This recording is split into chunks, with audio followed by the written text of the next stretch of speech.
What's up, guys? You're listening to Confessions of a Gym Rat, getting you through the 9 to 5 as healthily and happily as possible. I left you guys last week on such a sad note. I told you guys the sad tale of how I dedicated almost 8 hours of my life to see the Jonas Brothers at SNL just to get denied 2 minutes before showtime. But I'm coming into this week with a rebound. We've redeemed ourselves. I'm feeling good. I got tickets to see the Jonas Brothers at the one night only, which they changed to 2 night only, but not the point. But I got tickets to see the Jonas Brothers at their 1, 2, whatever night only concert at Yankee Stadium, which I told you guys last week that I was gonna flip a freak if I didn't get those. So actually, I had bought 2 really quickly. I saw 2 for $200, like $200 each. It's the second level of Yankees. It was like the second level seats. And I was like, okay, those aren't bad. I'm just going to grab them on resale, like on Game Time really quick. But my friend had the Ticketmaster email because he was signed up for the Broadway shows. I wasn't because I was in LA that week. And he was like, I'm good for, what was it, Wednesday or Thursday? I think it was Thursday. He was like, I'm good for Thursday. Like, I'll let you know, blah, blah, blah. So he gets on. We're on the phone. I'm like, this guy's got to get on an airplane to get to Chicago in like 2 minutes. But he's on his phone doing this for me. What a homie. Seriously. Anyway, long story short, he ends up getting 2 seats in section 28, which is field level at Yankee Stadium. So I'm pretty sure that they're going to be on the field. Like they're going to be back by the bullpen. But still, really damn good seats for the same price. So he snagged those up for me. I'm super hyped. Now I just got to get rid of the ones that I have. So if anybody's looking to see the Jonas Brothers at Yankee Stadium August 12th, I have 2 tickets in the 200 levels for $200 each. Little shout out there. But no, seriously, I left New York last week feeling so defeated and so sad. I was so close to seeing the Jonas Brothers. So I feel like this is chapter closed, secured. I know I'm going to see them. I can get over it now. I could properly get over it. So I got a nice little lineup going, though. I'm seeing them in August. Everybody that I love decided to go on tour this year. I'm seeing them in August. I'm seeing Morgan Wallen May 19th at MetLife. And then a week after Morgan Wallen is the Eras Tour, which I'm not even going to open that can of worms right now because y'all know how excited I am for the Eras. So we don't need to get into that whole debacle. But I wanted to let you guys know, in case you were worried sick this past week, that I did get Jonas Brothers tickets and everything's going to be okay.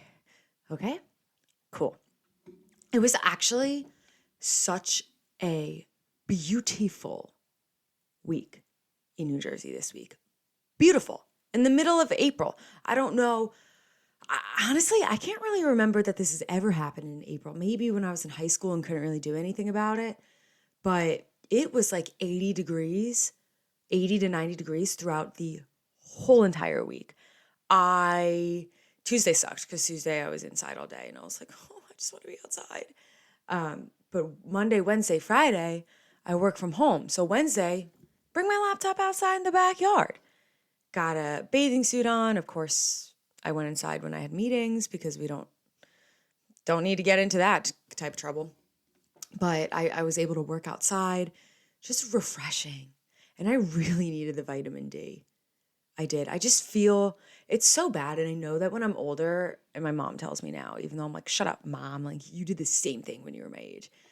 But everyone that's older is like, don't go in the sun too much. You're going to get wrinkles. And I'm like, listen, one, we're all going to get wrinkles. We're all going to get wrinkly. If you're 80 something years old and you don't have wrinkles, it's weird. I don't know anybody who doesn't have wrinkles. 2, with the way that things are these days with anti-wrinkle, anti-aging, this and that, I'm not too worried about it. I am okay. I say this now, of course, at 23 years old. I'm okay with being wrinkly when I'm older, when I'm supposed to be, so I could be young, tan, and beautiful now. That's how I feel about it. And of course, we layer up with sunscreen because that is important. FYI, people that don't wear sunscreen, I'm going to go off on this tangent, kind of piss me off a little bit. Just because I've had people in my family who have had to get things removed and like I'm talking like chunks of skin. Like it's gross. I don't need to go into any more detail. But I've had people in my family who've had like skin cancerous stuff on their body. Like it really hasn't developed into full skin cancer. And I'm like, listen, I know I like to be in the sun and I like to get tan. I know I do. So it's on me to put on sunscreen. Like that's the least I could do for myself. And people just let themselves burn all the time and are like, I don't need sunscreen, or like, I don't want sunscreen because I want to get tan. I'm going to tell you right now, I put on sunscreen every single time I lay out in my backyard, go to the pool, go to the beach, whatever. And I still get very tan. Very tan. To not put on sunscreen is basically like, let me smoke a pack of cigarettes every time I go to the beach or something. It's stupid. You're setting yourself up for failure. In the most blunt way, grow up and buy yourself some sunscreen. That really gets me going. All right. Anyway, that wasn't the point of me bringing this up at all. It was a very nice week this week. So I decided to get outdoors when I could after work. And we have this thing at work where if you make up like the rest of the hours during the week, you can stop working at 1 on Friday. So I said to myself, yep, we're going to use that. We're going to use that now. Kind of like summer Fridays, but we do it all year round now. Don't ask me why. I'm just here to follow the rules, simply. But I was like, I'm going to take my little butt to the beach because when was the last time that there was a beach day? In April? And my birthday's coming up in 2 weeks. And I would like to be tan for my birthday because once again, we are cycling back to this whole idea that I feel more confident in my skin when I'm tan. Anyway, I went to the beach. It was actually, I was able to sit with my best friend because she's a teacher and she works like at a summer camp in the summer. So when I'm free at 1 o'clock on Friday, she's doing stuff. And we never really get to sit on the beach with each other. So it was really nice. But the reason why I brought this up is because we saw something that I thought was really concerning. And I was like, we were sitting there watching it. Like we were both like kind of mortified. Like, I don't know if I want to say mortified, but we were like disgusted with what we saw. And I said during the moment, I was like, this has got to go on the podcast. I got to know that I'm not the only one that thinks that this is alarming. So we're sitting, where we were sitting, the beach we go to, there's like an inlet. Like there's like a huge jetty and people can walk on it. There's like a whole platform at the end. But we were sitting near there and this family group of people, I think they were a family. I don't know. They were kind of a mishmash of people were sitting nearby in front of us. And there's like young girls, like maybe high school, middle school. There's like 2 random parents and then 2 guys who are probably a little bit older than me, like mid to late 20s. And I see them putting on wetsuits and they have spears, like they're going spear fishing. And listen, spear fishing isn't really my thing, but I'm not going to knock whoever does it. I mean, personally, fishing, hunting, all that kind of stuff is just so out of the cards for me, but I understand people like to do that. So these guys are spear fishing, whatever. They actually did pretty shitty for most of the day. And then right before we were going to pack it up, they each catch something. So they come out and honestly, now that I'm thinking about it out loud, I don't really know how it works. I thought that if you go spearfishing, you just impale it and then the fish is like dead. Like, right?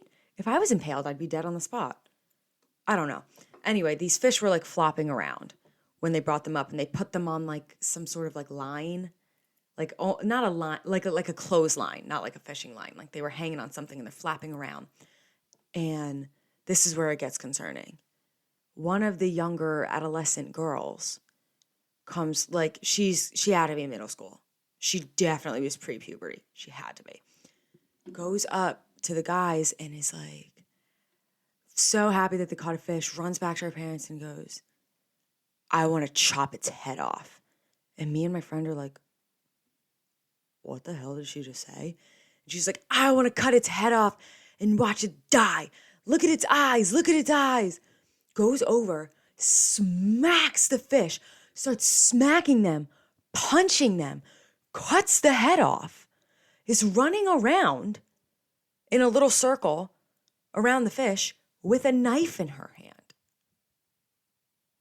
And me and my friend look at each other and I go, that's serial killer behavior. And she goes, oh, I know. It starts with wanting to hurt animals.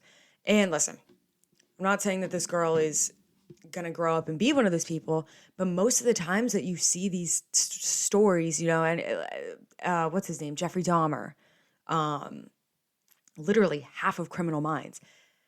Serial killers start off by torturing animals when they're children. So these parents are sitting here just laughing, like not doing anything. And in my mind, like, I'm like, major red flags. If your child is screaming that she wants to cut a fish's head off, running around with a knife and slapping the fish, don't you think that's a little bit concerning? Like, that is so different from going fishing. And if that was my kid, I would freak out and be like, okay, I got to take this kid to therapy before something gets wrong or goes wrong. But these parents did absolutely nothing. And we're just like, oh, ha, ha, ha. And I thought it was weird. So I was like, I got to come on the podcast. Maybe I'm overreacting, but maybe I'm not. Because how many times have parents been like, oh, it's no big deal, the Dahmers, and then their kid grows up to be a serial killer. We need to start paying attention to things like this. I'm just saying. I don't know. That was just alarming to me. But other than that, you know, I got a nice beach day in, so I can't complain. I'm really trying to get more, and I talked about this on my story, and I'm going to talk about it a little bit more in my highlights, but now that the weather's getting warmer, I'm trying to get more into like outdoor activity. And I don't just mean like lifting weights outside, but just like different things. Like, I really like want to start going paddleboarding more often because I love doing that. I want to get back on a surfboard. I want to hike places. Like, if my friends want to do so, like play volleyball on the beach, something like that, like something just, or things to just get moving, not necessarily weightlifting, like things that I won't be able to do all year round because the gym's there, rain, shine, 2 degrees, 90 degrees. It's always going to be there. So that's my mission. That's my mission for the summer. Gosh, I wrote down the things that I wanted to talk about TV wise, because I always have to fill you guys in on what I'm watching. What would be the point? And I get good feedback on it too. People are always like, oh, what is your podcast about? And I'm like, well, we do talk about health and fitness. Like, I teach them a thing. Don't worry. But come on, like, let's get personable here. You like Succession. I like Succession. Let's talk about Succession. That's a great segue into talking about Succession. If you have not watched season 4, episode 3, fast forward the next few minutes because I do not want to be held responsible for spoiling this for anyone. One of my good friends said that somebody at work spoiled it for him, and it just genuinely pissed me off. And you know what? I got Gossip Girl spoiled for me when I was in high school, and that was a really big deal. Like, Gossip Girl was a really big deal back then.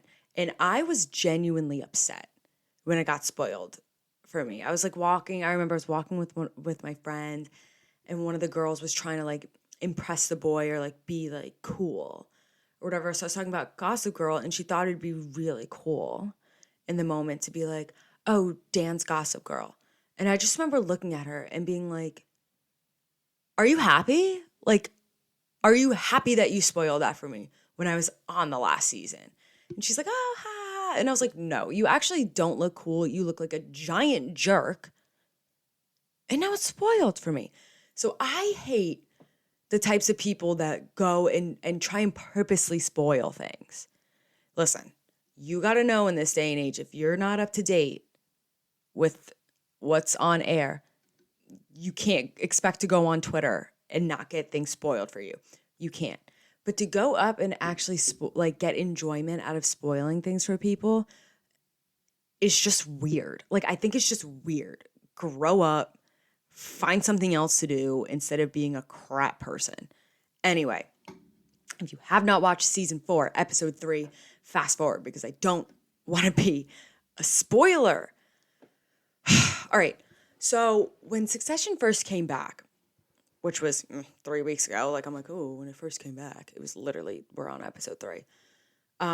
When Succession came back, or when I knew it was coming back as the last season, I said to myself, and I wish I said it to more people too, but I thought in my head, I said, there's no way Logan Roy makes it through this season. That guy almost died like episode 2 of season 1.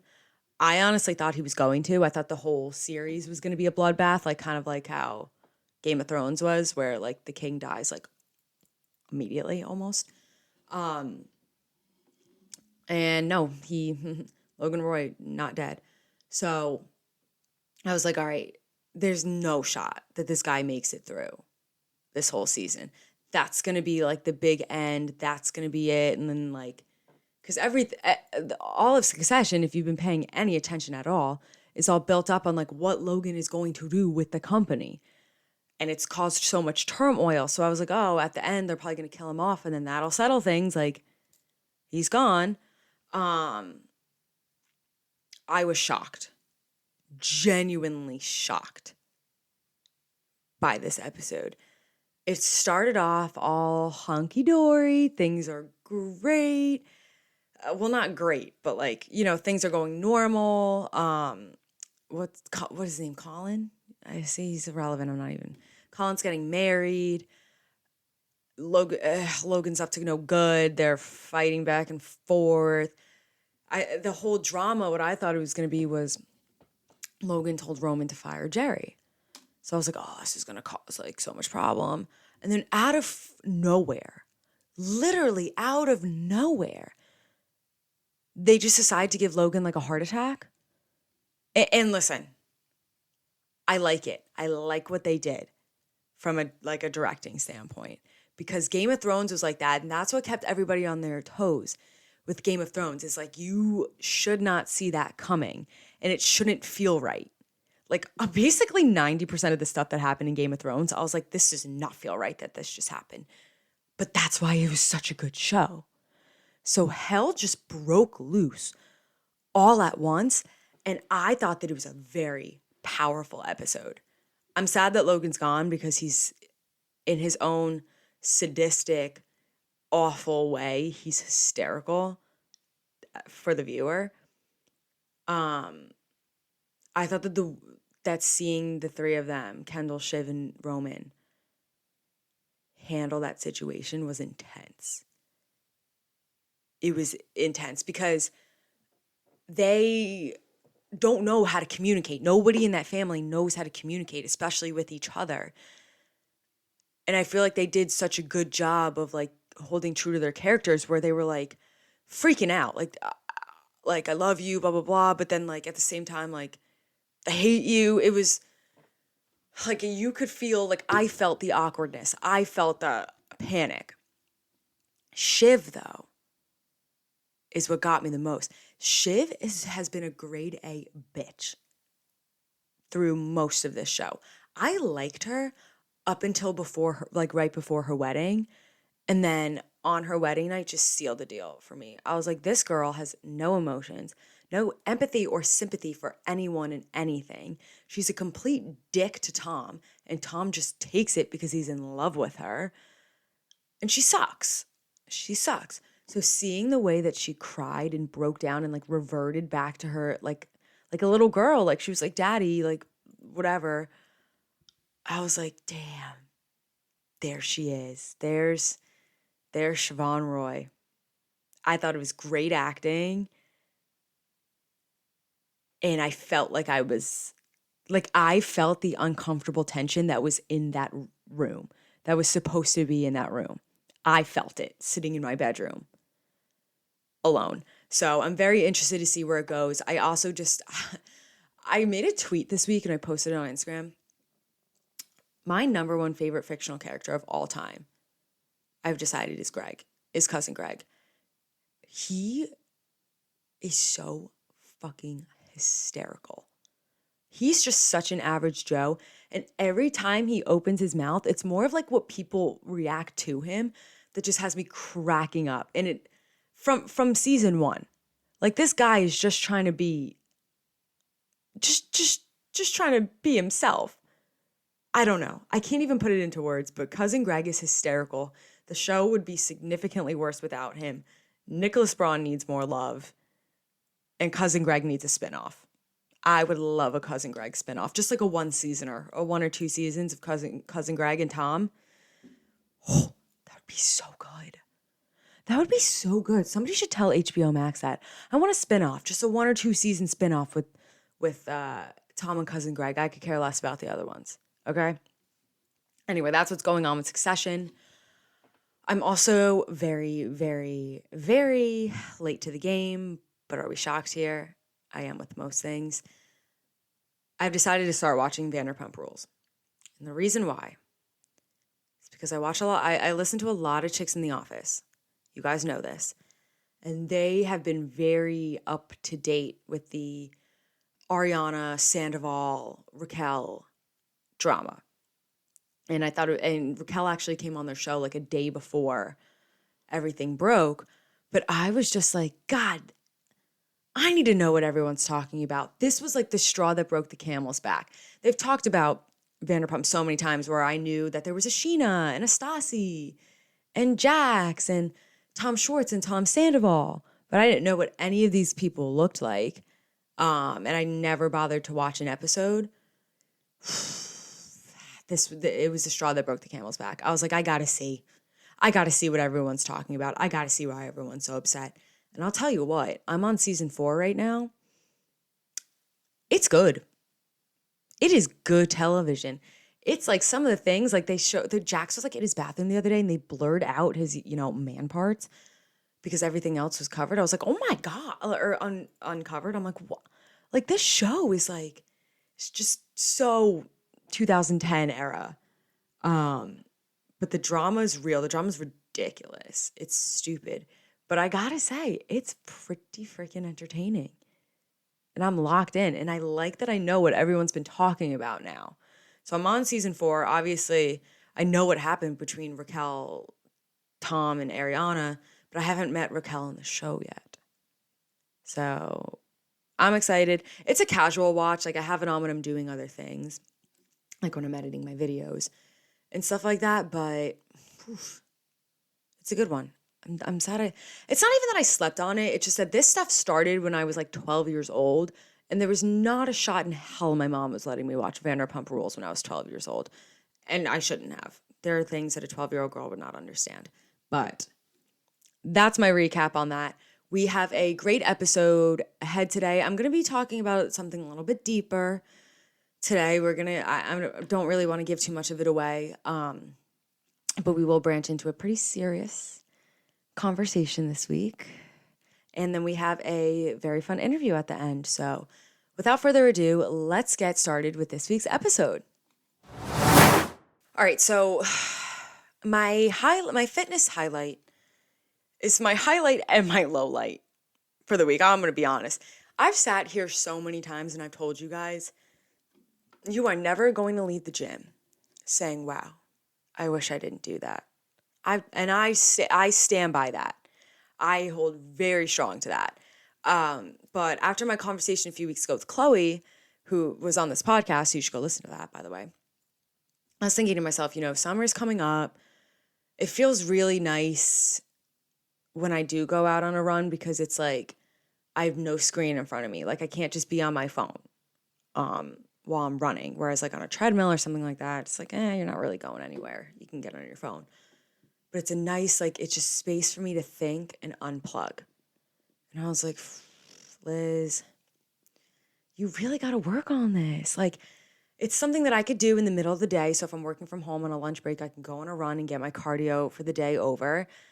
And I hate it. I hate running. And I don't want it to be painful anymore. I don't want to be running a mile to be painful. So I told myself that this was the week we're going to start. I was like, just a mile. We'll do it like once or twice a week. We'll build that endurance up. God, I hated it. When I did it, I didn't feel good. And I didn't feel good for the first like 5 minutes after I stopped running. But I didn't regret it after, because once I came down and like my heart rate slowed down and I stopped sweating, I was like, you did it, Liz. You did it. You survived. It took 10 minutes. Yes, 10 minutes. Don't make fun of me. It took 10 minutes of your life, and you're one step to getting better and reaching your goal. And you just took another step to build your endurance. So that's my highlight for the week. I took a step out of my comfort zone. It was painful in the moment. I don't want you guys to think that I love every single thing that I'm doing. And no, if it's not painful, if you're not questioning like once through a workout, like, why am I here? Why am I doing this? You're probably not pushing yourself hard enough. That's my little motto. So like I say, you're never going to finish exercising and say, wow, I wish I didn't really do that. And this is just another example of that. So that's my health and fitness related highlight. My non-health and fitness related highlight, I'm sure that if you've been watching on YouTube, you've been waiting for me to address why I have a full face of makeup and fake freckles on my nose. That is because today I did a test photo shoot. I decided like a few months ago, I've been doing like little just shoots inside the gym and whatnot, that I really like it. I love being in front of the camera, if you guys couldn't tell by now.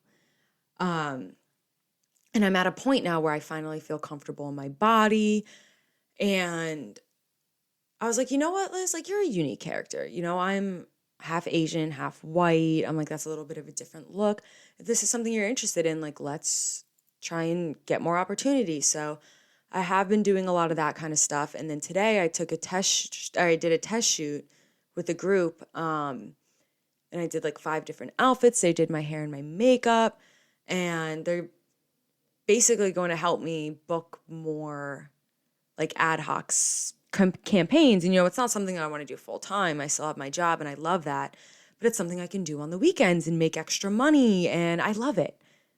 I love getting all jazzed up and whatnot. So I'm sure I'll share those with you guys when I get them. But that was my non-health and fitness related highlight. I had so much fun doing it. I got to bring some of my own clothes so I could show off like my own style, my own look. And I did that earlier today because I'm recording this on a Saturday. So I was like, you know what? I'm not going to wipe this all off and then do regular makeup for the camera. It's just going to stay on. We're going to look a little drag, but it's all right. And this is, I don't know, I kind of like it actually. And some people are like, oh, you don't need all that makeup. And I'm like, no, I know I don't. And I don't normally wear this much makeup. You guys know that. But it's still fun every once in a while. Why not? Get glammed up. Do you? So I told you guys in the intro, we have a little bit more of a serious episode this week because it's something that we haven't talked about in a while. I've talked about the subject in the past, but I was thinking about it and just reflecting on like my life and how I used to be in like the space that I'm at now and how well I'm doing. And I was like, you know what? I think this is a good opportunity to sit down and talk about the D word. And I named this podcast episode the D word on purpose because I knew you'd listen. I knew it would grab your attention going, what the hell is she going to talk about in this episode? We're not talking about men. I'll tell you that. Well, I mean, technically it can apply to everyone, but no. By the D word, I mean, let's have a talk about depression. So a little trigger warning, of course. But if you're someone that does struggle with depression, I actually really highly encourage you to keep listening. I have shared bits of my story on social media, on the podcast before. I think that there are some things like that I have the right, to keep to myself, and things that I don't have to share with everybody. But there are parts of my story that I am willing to share with everybody. And I was sitting down this week and I said to myself, like, I am just in a good place. I'm happy. I'm in control. My brain is the quietest it has been since I can even remember. And it inspired me to come on here and kind of share some of the things I've been through in my journey, just to show you guys, like, hey, I know what rock bottom looks like.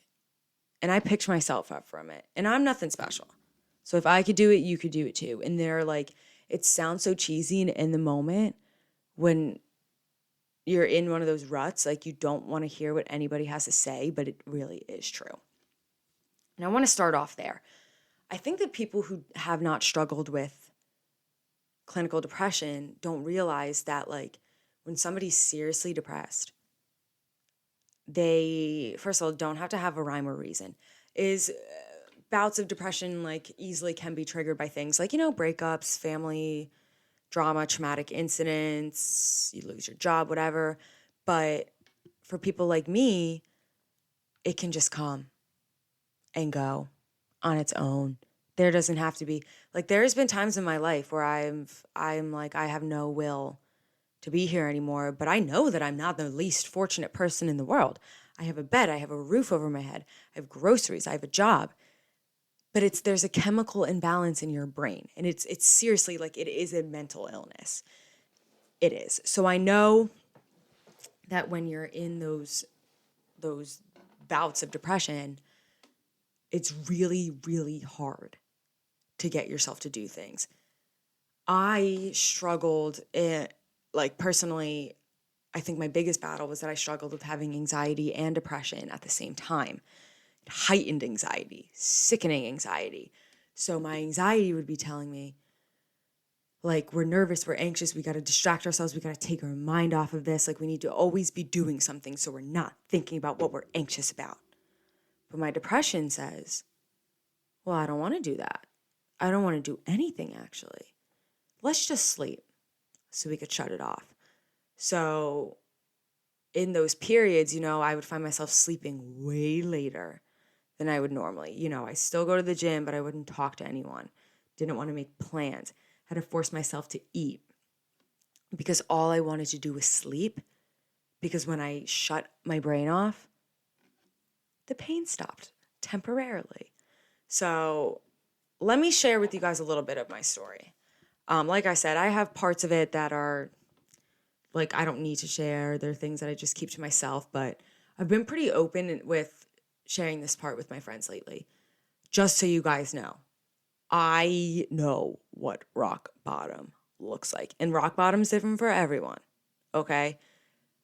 But let me just paint a picture for you. My senior year, and listen, I've been through some things in my life. Like I said, we don't need to get into all of it.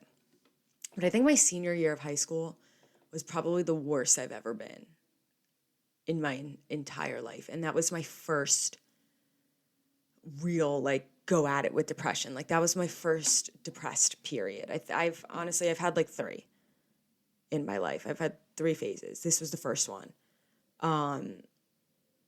It was horrible. A lot of it too stemmed from, I was in a class.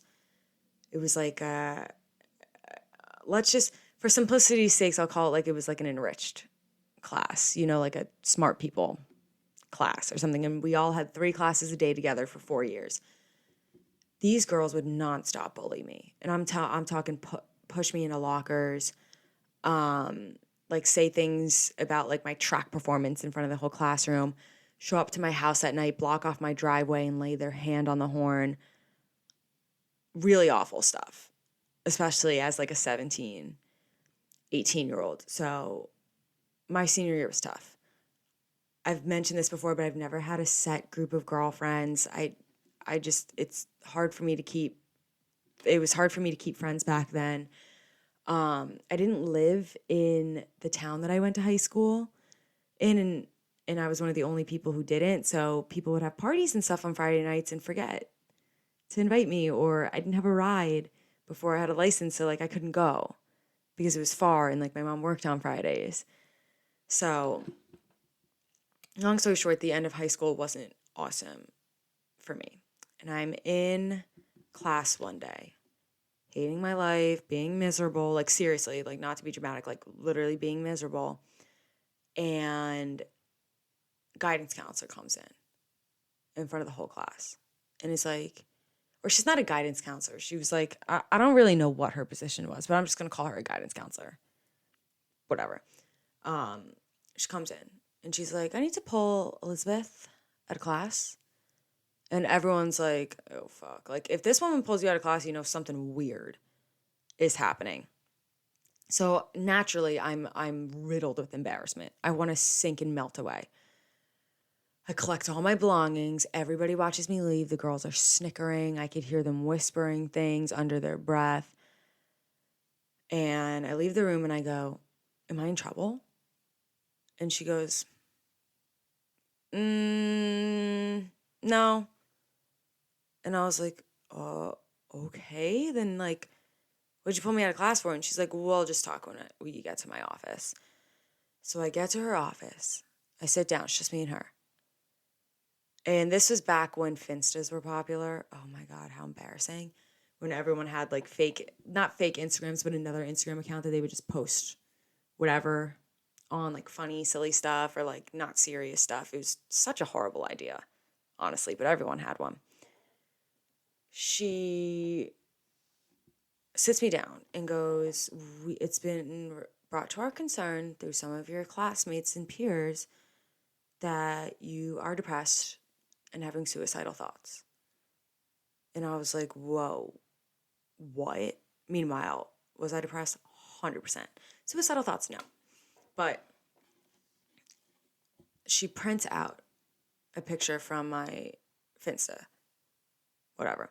And it was a picture of me, and the caption was like, another day in hell. Which, yeah, I've always been a little bit dramatic. We can't lie there. But, yeah, I was going through a very depressed period, and I did not want to go to school. And I begged my teachers, like my cool teachers that I liked, to let me skip the classes that I hated because I didn't want to go in and get bullied. And I was bullied by some of my teachers too. Not the point. So I'm like, okay, this woman's bringing it up. She's concerned. What follows her mouth afterwards is she goes, you're temporarily suspended from school. You can't come back until you speak with one of the guidance or one of the psychologists on this like list. And she gives me a list. And I'm like, what? And she's like, you can't come back until you meet with them. You're temporarily suspended. I'm trying to argue with her that like this was during the time too where my parents were getting divorced. And I think that that's what also stemmed, like it was half of the school stuff and half like my parents were getting divorced. And it just sucked and I hated being home. I was a teenager, so I was fighting with my mom all the time. I had so much resentment for what was going on in my household. And I'm trying to explain to this woman, no, the problem is me being home. I don't want to be home and be alone because then I'm just going to think about all the problems and I don't like school's the only time that I can get away. And she was like, sorry, you can't come back. So she had already called my mom. My mom was in the parking lot for me. I had to meet with some asshole like psychologist who was such a jerk. And then get a permission slip signed by him and my mom to be allowed to go back to school in like the last month of my senior year. The way that my high school handled that was absolutely atrocious. You're telling me that you're coming to me with a concern. Oh, we think you're depressed and have suicidal thoughts. We're going to suspend you. What the fuck? I think, personally, that they didn't want to have me on their hands. God forbid I did anything. God forbid that, I wasn't currently a student there. I was absolutely sick over the way that they handled that, but that's my rock bottom for you. That's proof of my rock bottom. That day was probably one of the worst days of my life. And that's how I found the gym. That was like the origin of my whole fitness journey. And I was like, oh, the gym, it's cured me. I found an outlet to release my energy and I'll never, ever, ever be depressed again. Does the gym help with my anxiety and depression? 100%. It gives me an outlet to release energy and endorphins and channel it into something good and help build my own confidence and self-esteem. 100%. I stick by that. And I have since day one. But what naive little Liz didn't realize was, oh, this wasn't just like you were depressed because your parents were getting divorced and like your friends were mean. No, something's wrong with it. Something's wrong with you. And I had to come to terms with that when I fell into it a second time. And I picked myself up and then I fell into it a third time. And the third time it happened, I was like, this is not normal. I can't handle this on my own. I keep picking myself back into it, but there's something chemically wrong in my brain that I keep falling in and out of these cycles, and I don't want that to happen anymore. I felt like I wasn't in control. And again, it was the whole, my anxiety is telling me to do this and my depression's telling me to do this, and both of them are ruining my appetite, and I don't want it to ruin my appetite because I work so hard in the gym. And that's when I kind of came to the point, and I really strongly believe that everybody has to come to this point on their own. The amount of times that my friends or family have been like, you need to see a therapist, blah, blah, blah, blah, blah.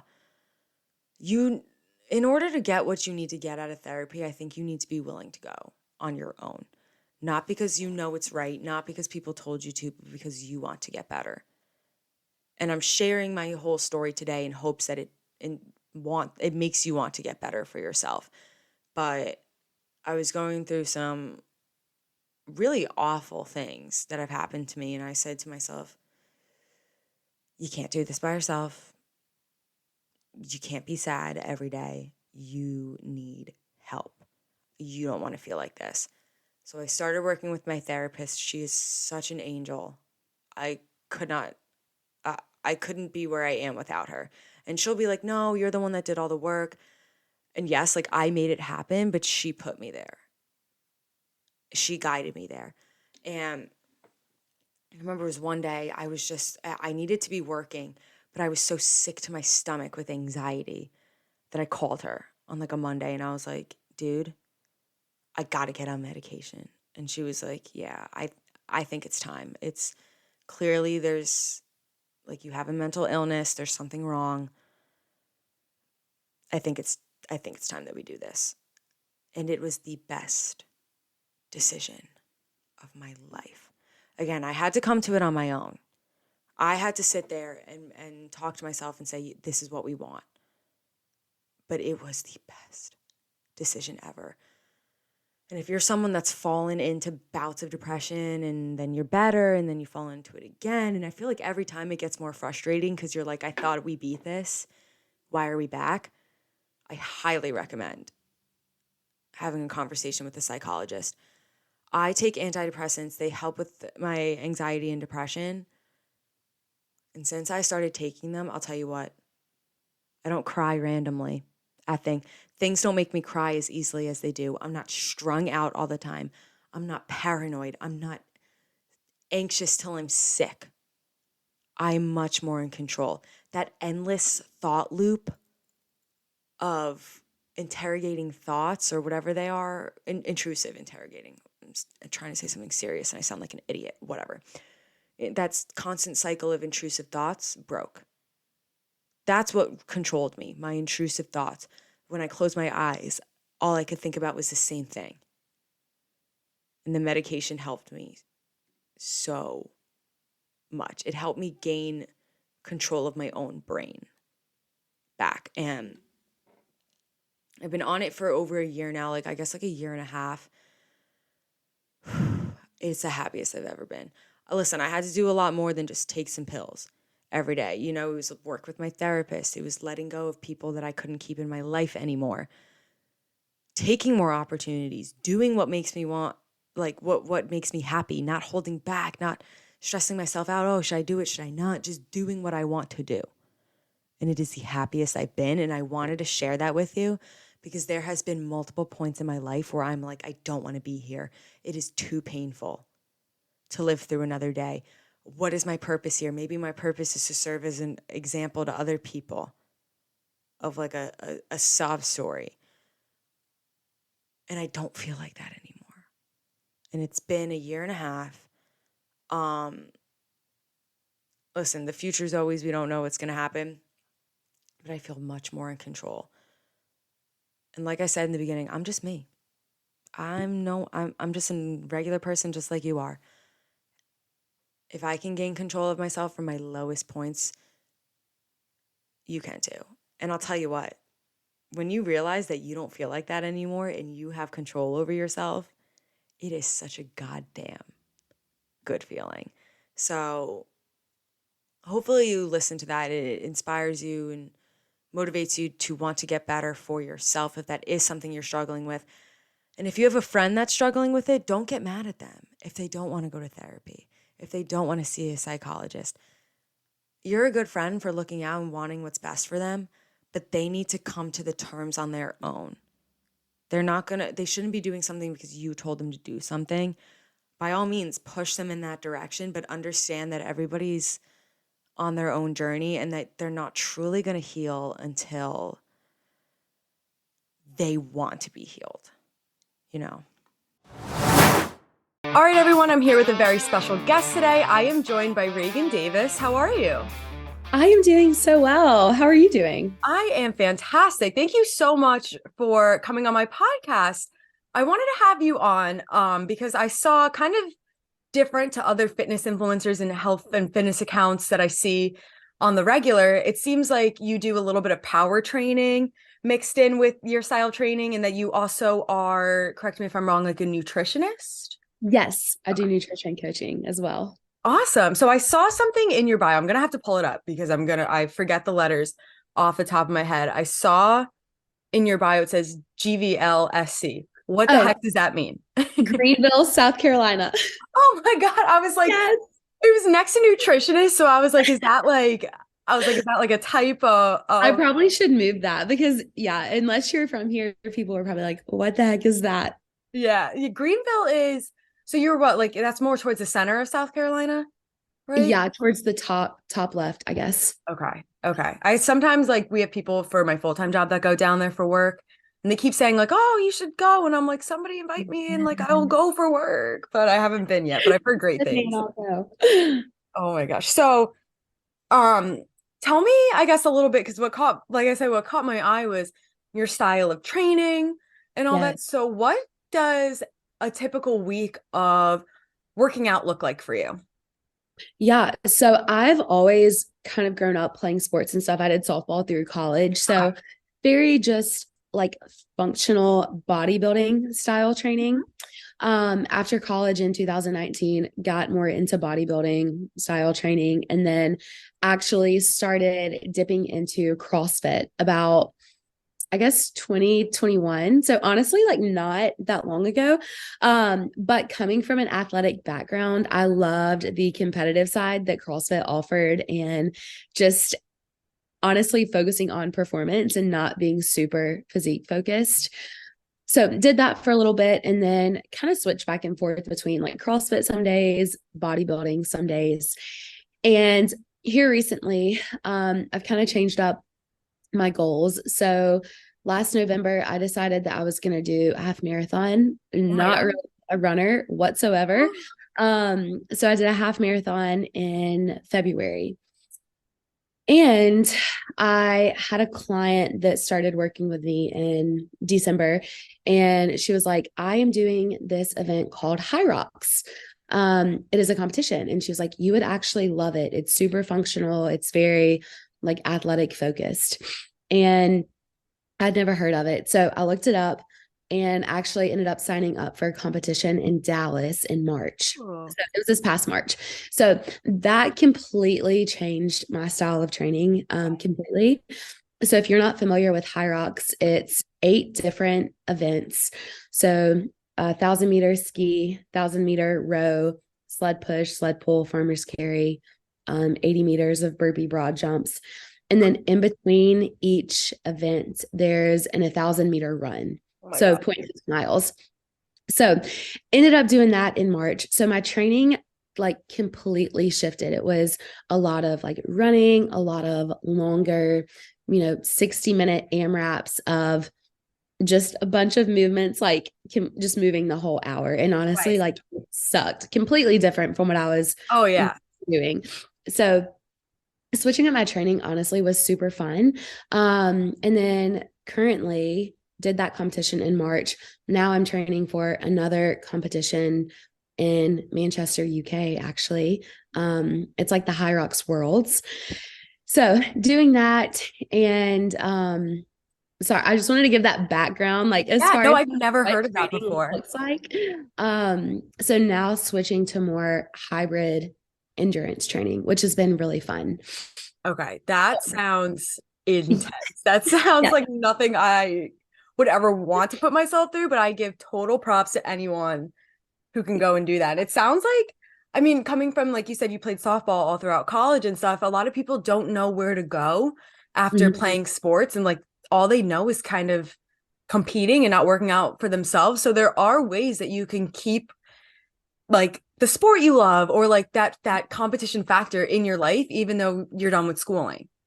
Absolutely. And I think you go through seasons where like I've loved bodybuilding style of training Right. and I've had physique goals, right? Like when I'm focused on physique, running is not in, the athletic Yeah. training isn't it. But when you're focused on performance, like your training does need to um, support that. So right now, I'm actually following a training plan. It's called house programming, but it typically will do like a lift to start the workout. So, like 2 lifts. We've done power cleans and push presses this week. And then second half of the workout is probably about a 45-ish minute like EMOM or AMRAP, Okay.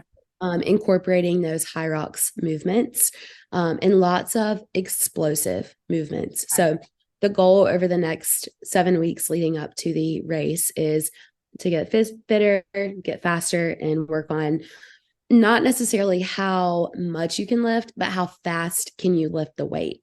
Right. Okay. That is something I've done hit training and AMRAPs and EMOMs and all that stuff, but I've never really focused too much on how fast. For me, I'm more of Mhm. like, okay, let's just get through it. Let's Yes. just get through it, and whatever speed you get through it at, you get through. Yes. I know people are gonna ask, obviously I know what it means, but people are probably gonna ask, what is an EMOM and what is an AMRAP? Yes.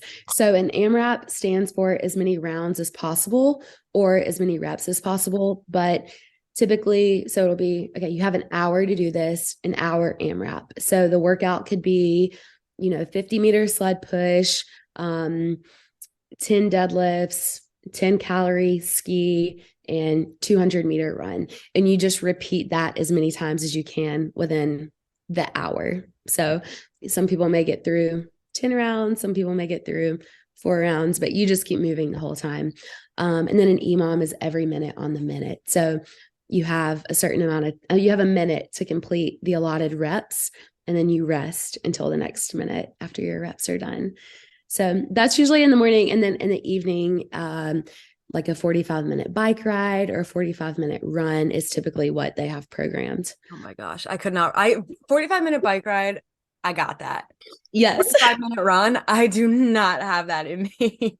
Yeah, it's fun, but again, I've found for myself when I'm able, because I think you go through seasons, but when I'm able to focus on performance, I'm not as much focused on my physique just mentally. So Right. it's it gives me a break from being super, what does my stomach look like today? Yeah.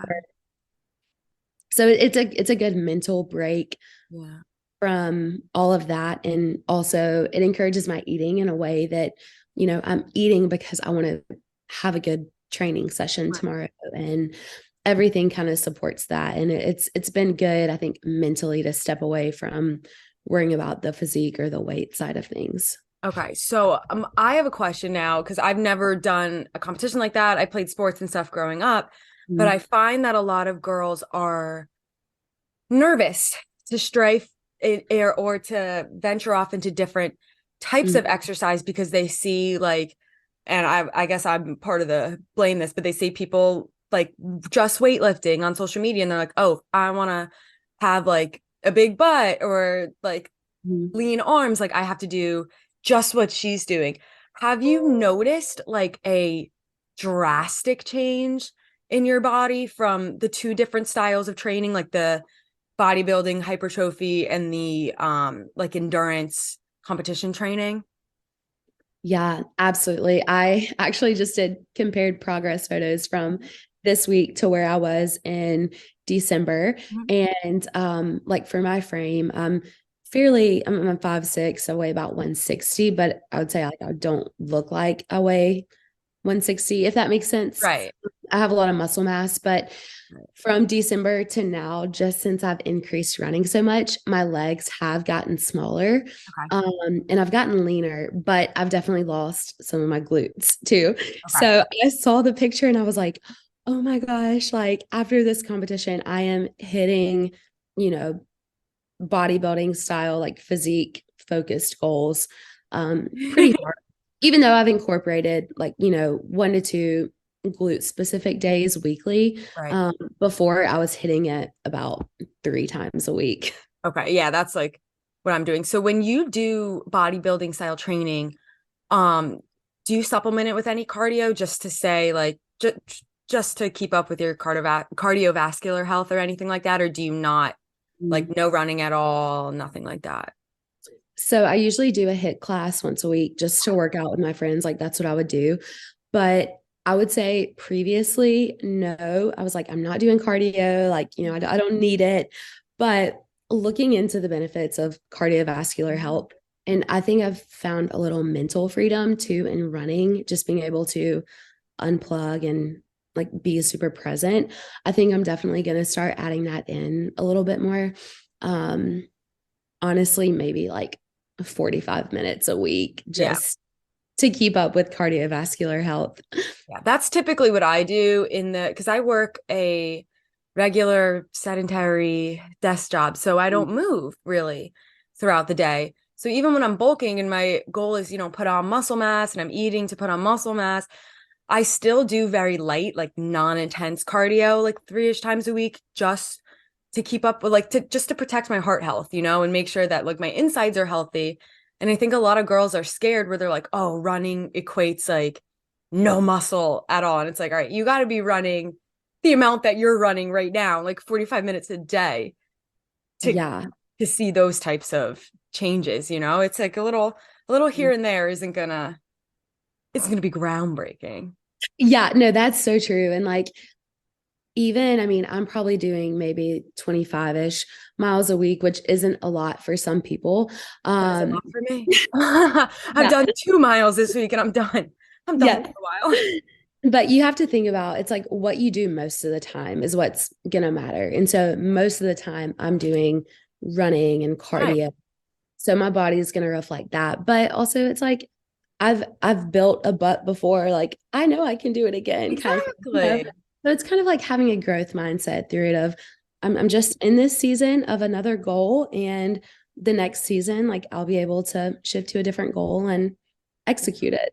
Yeah, I think that's something that's like really important for people to keep in mind. There's so like you need to be focusing on whatever makes you happy at the moment. And if it's building muscle and like building your physique, then do it. But if you're right, like it can get very draining and get exhausted. There's days where I look at myself and I'm like, oh my God, am I going backwards? Am I not making progress? Have I just been looking in the mirror for too long?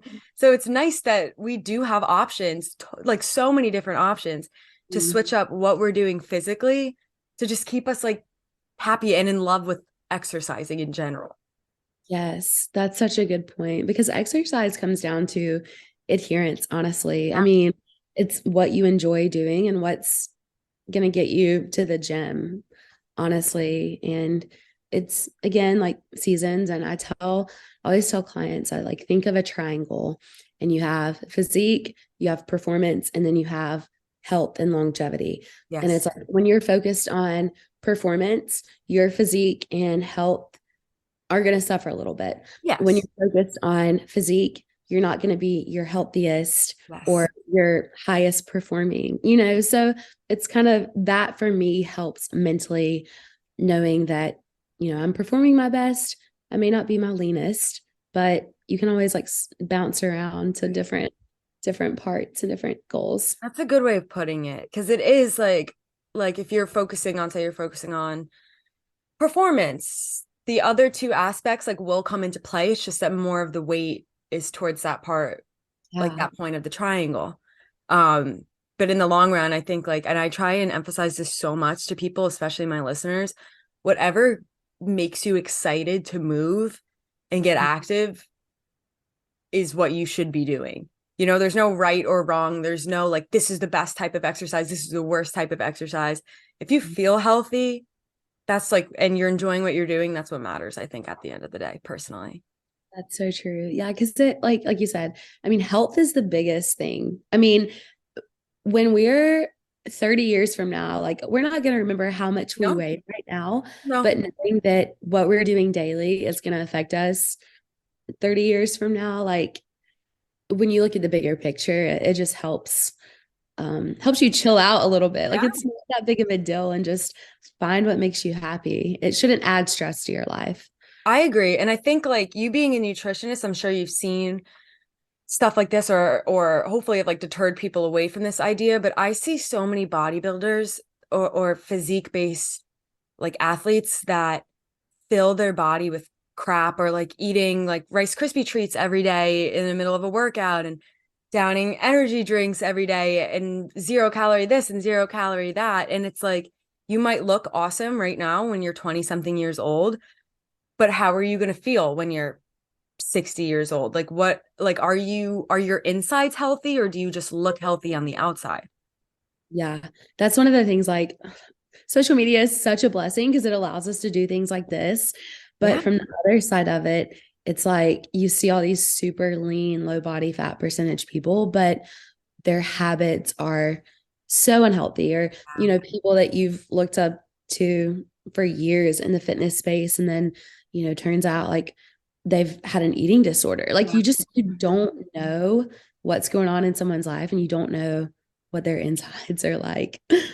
Yeah, I see it all the time and I try and tell like my clients and even like my friends if they're sending me like, oh, I found this great like 0 calorie whatever. I'm like, it's great that it's no calories, but what are you putting in your body? And like how often, because if you're constantly every day filling your body with crap, it's going to catch up to you. Here and there, it's like we Right. all have a Diet Coke every once in a while and all that. But if you are continuously putting bad stuff in your body just to look good right now, like you're not gonna feel great when you get older. And I think like the healthiest people and the people with the most longevity are the ones who are just taking care of themselves inside and outside. Mhm. I love that. Yeah, we all have our vice. We all have our thing that we enjoy, like from time That to is true. time. That But is so true. One more thing that I wanted to touch upon.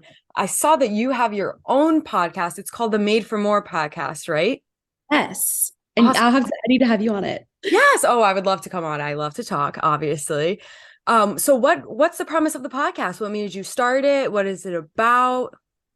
Yeah. So made for more, that term, I guess, has kind of been on my heart for the past 2.5, 3 years. And it just kind of came about of, I feel like we all settle in our life in so many different areas and Yeah. our health, relationships, that we're made for so much more than what we think. And so that was kind of the goal for the name. But honestly, like, I mean, if you look at my Instagram, you'll have nutrition, workouts, Yeah. some fashion stuff, like literally so ADHD. Yeah. But Same. It's okay. that's that's kind of how the podcast is. Like the most current one that we did, I had a therapist on. She talked about emotional availability and attachment styles. We've talked about training, nutrition, a finance one. Like it's kind of more just a full circle, but everything incorporates back to just your mental well-being and your physical well-being. I like that. I think that I love people like you who spread or create this type of media for people like me to consume, because it's nice to see like and I kind of try and do the same thing on my own podcast where it's like I'm just a 20-something-year-old girl. Yeah. These are my hobbies, and you know what my hobbies are from social media, but here's how I'm navigating all the parts of my life, you Mm, know? And you're right, we do like it's something I think about a lot. We do all tend to settle, and that's why you see so many people are just genuinely not happy or have so many complaints mm. about life. So it is important to keep putting yourself first, I guess, and not just sleeping on your potential in a way. Right.